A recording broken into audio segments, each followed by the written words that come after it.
NBC's Raph Sanchez is reporting from Haifa, Israel. Also with us, retired Army Colonel Jack Jacobs, Medal of Honor recipient and NBC News military analyst.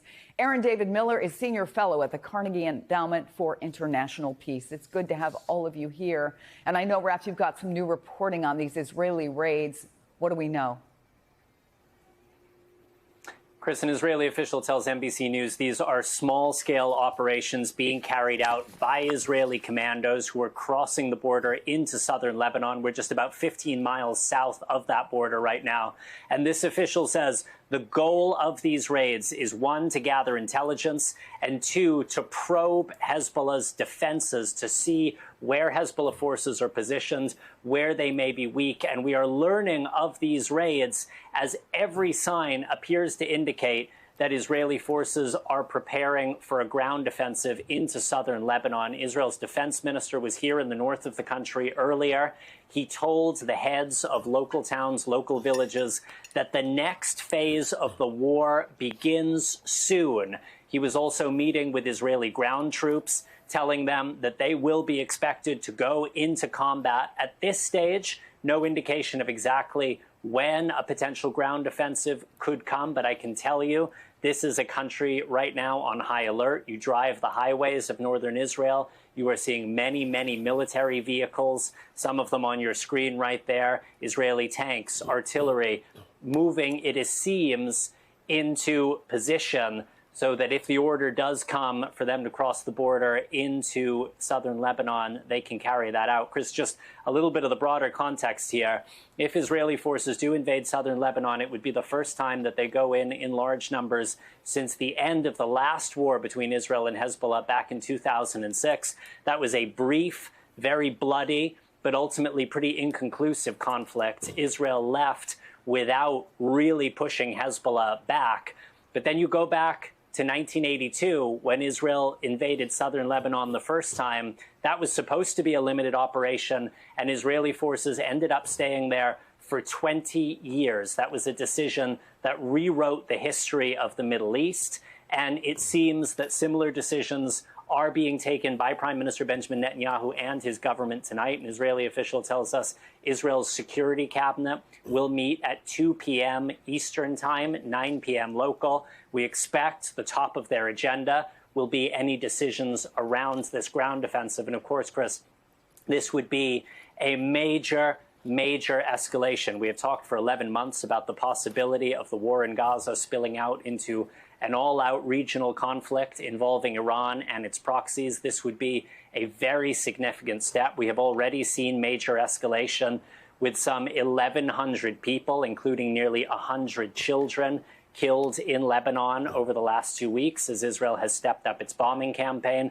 Among the dead, Hassan Nasrallah, the leader of Hezbollah, a man who for decades has been feared and hated by Israelis for the attacks his forces have carried out, feared and hated across other parts of the Middle East for his forces' involvement in Syria. I'll tell you, Chris, people here thought that that assassination would lead to very widespread Hezbollah rocket fire. So far, that isn't something we've seen, but people here are on high alert.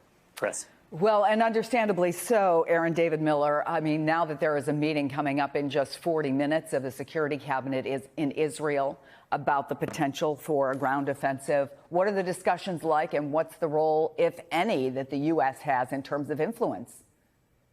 You know, as I've said, the Israeli experience in Lebanon from 82 to 2000, when Ehud Barak, Prime Minister Barak, withdrew to acknowledge Blue Line, recognized by the UN, even though there are disputed points along that border between Israel and Lebanon, was a very, very, very unhappy experience.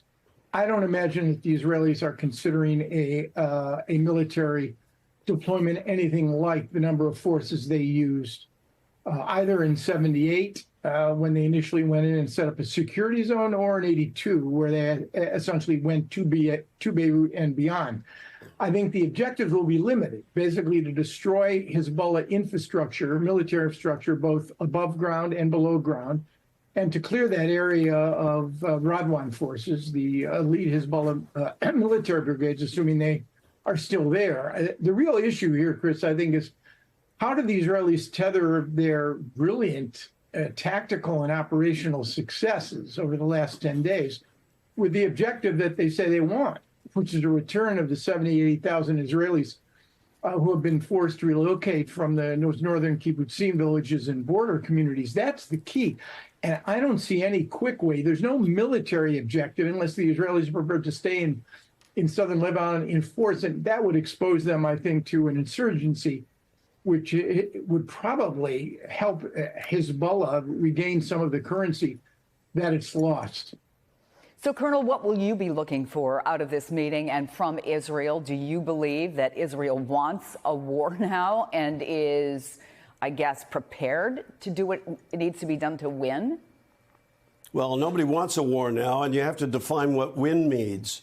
I couldn't agree more with Henry David Miller about the limited nature of the attacks, of all the actions on the border. Netanyahu is under intense domestic pressure to make that border area safe so that these people can return to their homes. That's the first thing. And they did something that focused not just on that, but focused on the strategic objective of eliminating Hezbollah's capability to repopulate the area north of the border and to continue to harass Israel by eliminating command and control nodes, the leadership, ammunition stores, and so on, to make it difficult, if not impossible, for Hezbollah to reconstitute itself in any meaningful fashion over a reasonable period of time. The terrain up there is extremely difficult for an attacking force. It favors the defense, cross-compartmented, and to the extent that any enemy seizes the high ground, it makes it extremely difficult to move in any further than just a little ways. And so the objective clearly is to clear a zone close to the border to make it safe for Israelis to return to that area. Chris? Aaron, it's estimated 1 million people have been driven from their homes in Lebanon. I think 100,000, it's estimated, have crossed into Syria. And obviously, that's a country that has its own serious problems. What can and should the international community be doing right now to prevent an escalating humanitarian crisis? I mean, I think we're beyond that, Chris. I mean, what did the international community do with respect to the last 10 months in Gaza? I mean, the Israelis are responsible, as are the Egyptians, but events are in charge now, Chris, and events are beyond, I think, America's control, let alone the control of the international community.